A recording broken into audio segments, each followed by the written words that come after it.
basically kind of a big deal. Oh man, that's beautiful.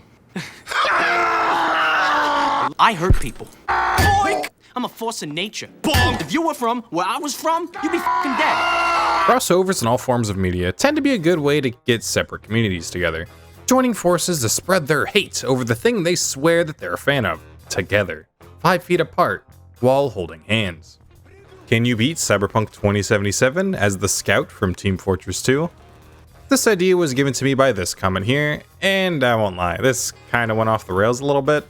I'll be talking about the rules as they come up to save both of us some time. So after picking the intended difficulty, Street Kid, for hopefully obvious reasons, somehow made Jeremy halfway terribly, and picked my stats. High reflex for speed, cool for pistols, and a surprise tool which I will tell you later, and my first restriction being not leveling body, to stay as my glass bones and paper skin boy. Show that if you were from where I was from, you'd be dead. I need to help my fellow street rat by using my speed to commit steely wheelie automobile, and after making Scout a relatable character, Spare veterans some change. I then find out how karma works, and while this tons of fun and I get caught, this heavy man here thinks we can make a good team. Perhaps a team fortress. And he turns out to be right. We end up making a decent little squad. I got the speed, he's got my 6, and we don't have a medic, as well as other restrictions. That being not allowed to aim down sights, just like in the game, and since I'm not a YouTuber doing a kill streak video on a bad unlock, I don't have a pocket medic to take away any form of challenge. So I decided on no healing, asterisk. I'm glad you heard that asterisk too. These two restrictions make the early game rather rough. But with enough elbow grease and getting carried by Jackie, I can finish off the tutorial quest, see the outcome of stuttering once in an argument, almost fail to save Miss Sandra Dorset, but of course, Jackie always keeps that sandwich on him. So with our mercenary work finished, and the scavs taken care of, I'm able to head back to the home base, allowing me to get my flying guillotine stand-in and baseball bat, so the next day when we get hired for another job, find out dramatic irony is a literary device, get a quick checkup from Doc, a checkup that thankfully doesn't end up with Archimedes in my chest, I find the first ever customer in Misty's Esoterica, and after pausing at the correct time, Burgers. burgers, I can make my way to the fixer who's bringing us a job.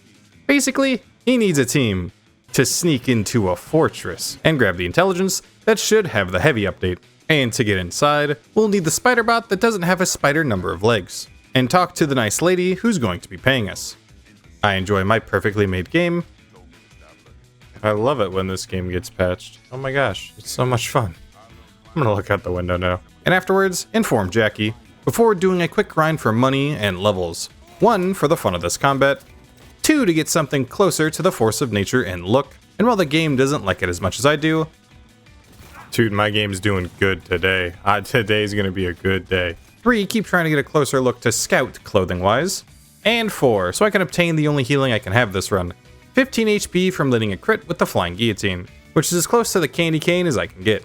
Thinking about it now, I probably should have allowed a heal after getting a kill to properly follow the unlock, putting that pain aside. And now is also the best time to say I try and keep my loadout just like you do in TF2, 1 primary, 1 secondary, and 1 melee, just to keep it fitting with the character and to avoid having 3 of the best option at all times. And now that the rules are fully in place, and my level is now 10, I can now get another reason I wanted to do this, which was actually being to install cyberware that allows me to double jump. And while I'm still lacking proper clothing, it's now time to talk to our boss, as her engineering friend Judy can help us get a better look at the chip we'll be thieving. You look like a fuck, are you? Which, while helpful, unfortunately showed me that we will, in fact indeed, need to head to the Red-Eye District, which was meant to be grabbing this bot Dex paid for, but after a gun is shoved promptly in my face, and the person holding it lets his guard down, I show him what would happen if he was from where I was from. Bang. And after clearing his lackeys, we snag the bot, showing off my close range capabilities, and show the fun not using healing items can give you. And just like the actual Scouts gameplay, it's starting to click that it isn't about rushing in. Press W, get punished. Bait your enemy and rush in when they least expect it, kill them. And with the proper work done, we celebrate with a Demo Man special, and after discussing the plan with the team, talking about how no weapons are allowed inside the fortress, known as Kompeki Plaza, but thankfully our spider bot doesn't have Second Amendment rights. And once the pieces fall into place, we rush to steal the intelligence. But the flock of turrets don't take that lightly. And what seems like a nice family meeting quickly turns into a slight disagreement on the word medium rare. So with Mr. Arasaka well done, Jackie and I try to escape, and after failing to do so, before succeeding to do so, Jackie needs to slot the intelligence we stole to stop it from frying itself. We start shooting our way through Konpeki Plaza, the Prince's pistol kinda coming in clutch for once, but with no way to heal, and Jackie not willing to part with his sandwich, just like these guards unwilling to drop me a primary. No. Shotgun into my heart, he got one. We instead just need to play it slow, find the big man who has the code for the elevator, and easily make our way to the getaway vehicle. But it turns out my tons of fun should have eaten a salad. I say I'll see him once again in the respawn room in the sky, which after getting back to my boss and trying to keep myself together, turns out to be sooner rather than later. My undead brain gets glimpses of a man who's from the jungle, who shoots for fun and games, blowing up the things he wants and hacks stuff all the same. And after a quick funny Skyrim reference, I wake up somehow alive in the dump. Get to see what would happen if Dex was from where I was from, getting temporarily saved by the dramatic irony. And with a sandwich at the ready and a gun to protect us both, we get away with no one hurt, except for me who's left bedridden. And even worse, wake up being told those visions I was getting in the dump happened because the intelligence I slotted once Jackie died has the soul of Johnny Saxton Silverhand, meaning I need to now take Fuit Gummy to keep my mind in check, as the not-so-wanted brain neighbor can have a lot of control if I don't. And after he sounds like my therapist, stick some iron in your mouth and pull the trigger. I can wake up in Act 2, meaning before any more story, I can grab another weapon that's closer to the force of nature, not in shape, but design. As the Guts' iconic kickback from each shot is so strong, it can help your movement. So that's another unlock for me before I'm called for breakfast, as the man who saved me, Takamura, wants to work together to help me so I can help avenge Mr. Arasaka's death. Get to see the scene which has been ruined by Fury CEO specifically, pointing out this newsman saying the same name 2 different times. Hanako-sama, o会いできて光栄です. Now, Hanako-sama. And we decided we can become useful for each other. He has friends he can talk to, and I can look into the maker of the chip and talk to the person who planned the heist that failed. And this causes Mr. Silverhand to ask me if he can throw his hat in the ring to help save me. But we unfortunately don't come to any agreement, as I have something I must do. Damn! Oh my goodness. You've been stepping it up. Alright. It's been a while, I get that. Thank you. This is a... Damn. This is actually one of your best outfits I've ever seen. From the hair to the sunglasses, the really cool dress that got matches the tattoo. You're going places. You're going places. So with that finished, I pay the best fixer in town for information on Hellman, gather the best clothing I ever find for Scout, really want more cyberware in my cyberware game, but don't feel comfortable putting armor on my glass cannon build. But I do get as close as possible to another unlock, being the Atomic Bonk Cola. The Berserker can basically make you take no damage and forces you to pull out your melee weapon. Which, while that means I'd have to give up my secondary slot to use it, I still pick it up just in case. And as my shopping gets interrupted, Lee, can you talk? It is important. What's important? I get reminded to get back to work, but before meeting back up with Takamura, since it's on the way, use my good looks and charm to get engineering Lady Judy to tell me where I can find boss Lady Eleven. Eleven? Yeah, that character. Before Takamura tried to get help from his friend, very much vouching for him. Gonna take an interest in this or not? I will not. But he did let slip a parade happening soon.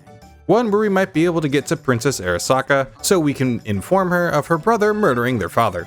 And while Takamura thinks of a plan, I see my game continue to be working as intended. This is getting out of hand. Now there are 3 of them. And make my way to Clouds, another spot in the game that tries to take your weapons away. But you can actually jump around the side and leave yourself some weapons outside the window. So when I get inside and pretend to be a proper paying customer and leave my weapons at the door, I can crack open said window and make my way out to my weapons. But even with my weapons, I still get distracted. This game sometimes. What are you doing?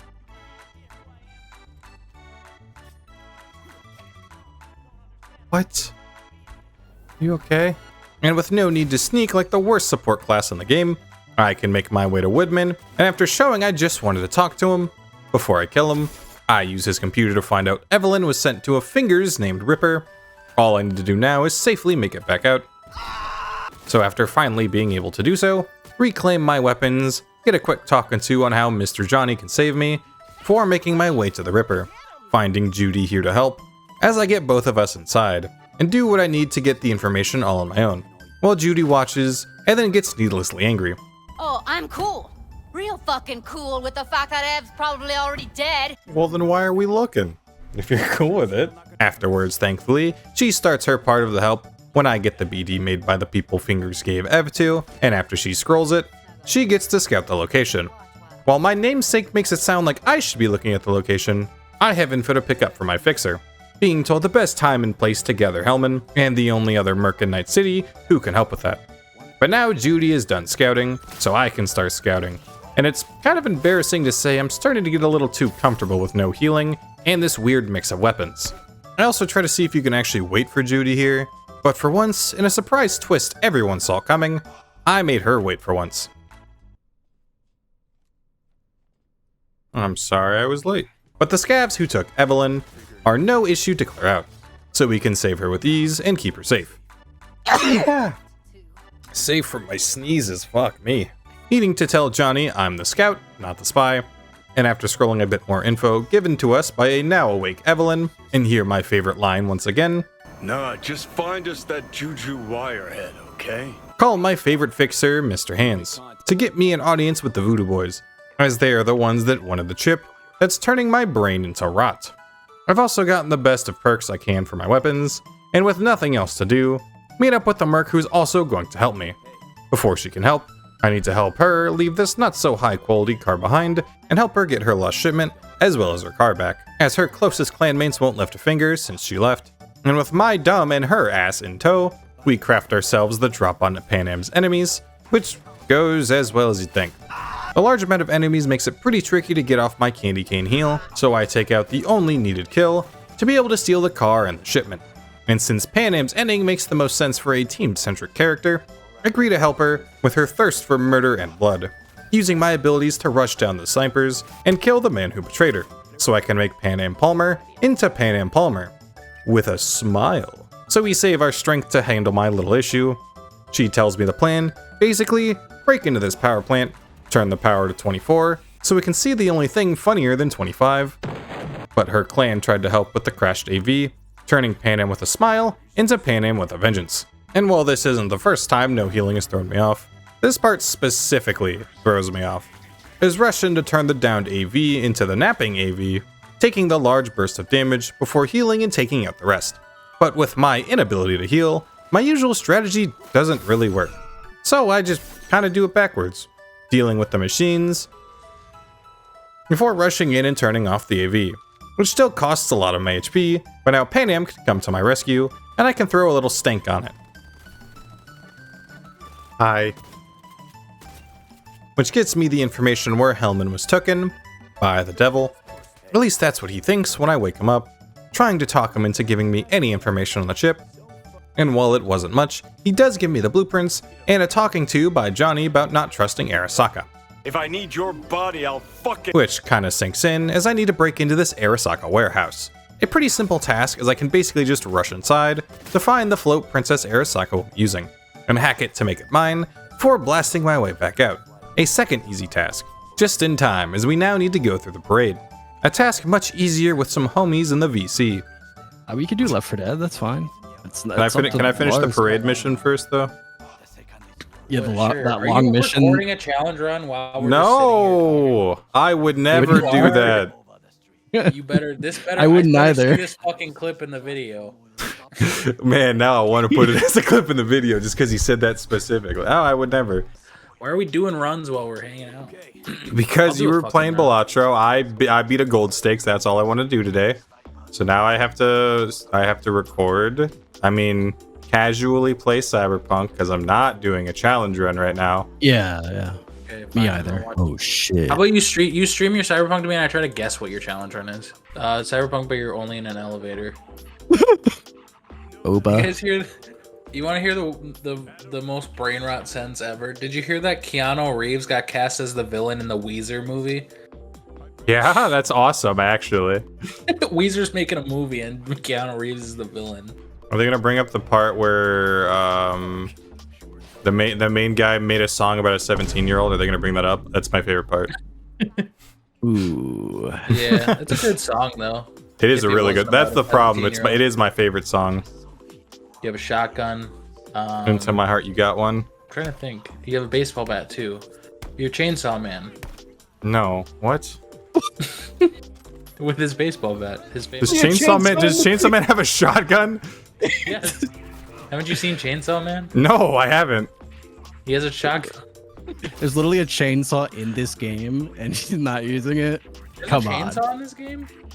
Sure. Yes. Not sure. Don't sure me. So while Fury struggles with his guesses, Show me what the character looks like. Oh, it's Peacemaker. no. What? It's Ness. It's Ness has a shotgun? Yeah. There's some Earthbound lore I'm not privy to. PK Fire. Is it fucking this guy? TJ from Recess? It's not TJ Detweiler from fucking Recess. I've had sex. I haven't seen One Piece. Which makes getting to the Oda fight a breeze. The fight itself, however, Oda always be one of two things: easy or rough. And not because he's dead in bed. see, I always have the one traditional ceremonious death to Oda before I absolutely just mollywop the fuck out of him. I'm just trying to gather. You made him look really specific in the face area. Yeah, I was actually really proud of myself when I made the face. Proud of yourself. Is it Mario? Yeah, man, Mario with a shotgun. I love that. I love that Fucking, scene. I don't know. Fire flower. Yeah! And one ceremonious death too has happened. I can feel how not mollywopped Oda is about to be. Oh, are you playing it as fucking Hotline Miami? No. What do you mean? I mean, no, I'm not playing as Hotline Miami. Rising 2? No. Machete? What are you, some kind of Hotline Miami? Oh. Yeah. Yeah. Oh, the Yeah. scout from TF2. Yeah. So while my friends understanding the challenge doesn't magically make me succeed, I do start nailing some combos, and outside of getting another side quest, Bonk. You gotta do the one quest to get the golden baseball bat. there's a golden baseball bat. Yeah, it's the one that what's her name from Samurai throws in the pool. Ow, this shotgun's really bad. I have 1 HP in a dream. The ultimate life form with 1 HP versus Oda with... Never mind. Say the chuckle nut thing. Think fast, Chuckle Nuts! There you go. Hey, it's him. Nice hustle, tons of fun. Next time, eat a salad. I start to find the cheese for this boss. Something I normally don't do unless Oda has annoyed me enough. Basically, due to long animations, if you have the ability to double jump, you can hop off on the platform, and if done properly, you can get off without taking any damage. Back down here, idiot. Haha, now I'm back up here, idiot. What are you gonna do? What are you gonna do? Now I'm back down here, idiot. What are you gonna do? Nice hustle, tons of fun. Next time, get double jump legs. You still need to properly read which move he's about to do. Oh! And account for his landing attacks. Plus, there's like a million maps out there. Oh! But just like life, sometimes you just need a break. Because after coming back, you usually come back stronger, more prepared, as well as calm, cool, and collected. Look on the bright side. I killed Oda! That is the bright side. Nice hustle, tons of fun. Next time, eat a salad.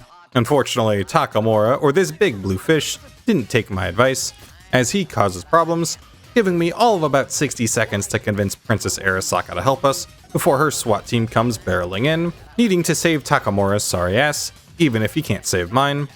And once safe in a place no one can find me, Hanako's messenger finds me. She thanks me for finding Hellman and says that she'd love to work together if I can find information on Soul Killer. Which, lucky for me, the Voodoo Boys that know about the chip now need me, hiring me to look into the cam unit. A usually hard time breaking into the mall would ensue, but thanks to my speed and metagaming knowledge, I can rush to Matilda, which I don't technically need to fight, but I kinda want to.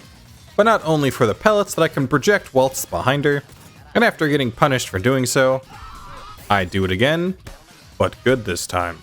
So I can turn off her healing, and thanks to being faster, even without proper healing, this fight is pretty much open and shut. So I do what I was hired to do, and once it's easily done, I can meet the character from the not as good hero shooter with the number 2 in it, and she forces me to watch Johnny showing off his southern blood and toxic relationship, as the love of his life dies, but thankfully for me, her death is my gain, as she has Soul Killer and will lend it if I so need it. So I leave, find out that karma is real, and my aneurysm jokes are come back to haunt me, before Johnny really touches me, and I agree that I'm going to do it with him. Or rather, I spent about 3 hours waiting for a call from Pan Am to start unlocking her ending, as her ending has you forming a team and breaking into the Arasaka fortress, but it was a call that never came, spending a lot of time doing pretty much nothing, besides Johnny becoming Johnny's. Yeah! 2 Johnny Silverhands, let's go! Yippee! Which convinces me to do things Johnny's way, talk to his ex, team up with her, get a cool car, at the cost of nothing. At the cost of 1 shotgun shell, make Johnny feel bad enough for him to not be able to perform, so instead, he tries to help out his rocker friends. Not the easiest of missions, but mostly done to do the side quest given to me by Jack EXE. So with my Australian bet, it's time to check in with Hanako's offer, one that shows me that karma is real, as my aneurysm jokes have caught up with me, waking up at docks, getting the best present of 9mm and Fuit gummies, and choose my only real option for an ending, being handing the controller to the big brother, having him form a team with Rogue, so with Soul Killer, they can storm the fortress. Accidentally cause a sequel to one of my favorite tragedies. And after our superhero landing, start making our presence known, clearing our way back to the ship, as Rogues +1 needs saving. And with the 3 of us together, making our way to Soul Killer going smoothly, until the worst comes. Atom Smasher, which turns into Atom Smashing Your Girl, which turns into Rogue taking him down to 75% of his HP. Which, while helpful, the fact that I can't heal, I need to stay very close to do any damage at all. And I won't lie, getting him down to his next phase was some trouble. And I don't want to blame Wayland, who only took Smatter's attention at every wrong second of the day, but I'm also going to blame him specifically. But the halfway point is the best place to be. Smasher takes a lot of time standing still, and moves so much and attacks much less. And of course, the last stretch of 5% of his HP is also super easy to deal with. It's like Pinwheel from Dark Souls. I mean, who dies to Pinwheel from Dark Souls? Wayland, can you do A damage? Just the 1 for me? Holy fuck. This is why I never involve people in anything ever. So after Take 2, a Take 2 featuring the Take 2, I once again try and let Wayland finish it off. But once again, I find out that I'm the only team I need. So with everything finished, Johnny activates the Soul Killer, and I start to have a talk with Johnny, which turns out to be our last, as the body can only have the 1 of us. He thanks me for letting him take out Smasher before getting sent to the net, and I get back to being a merc, doing his work, after showing that yes, you can beat Cyberpunk 2077 as the scout from Team Fortress 2. Thank you so much for watching, and show your support however you see fit. And not as always, I think that hamburgers and cheeseburgers go well with fries.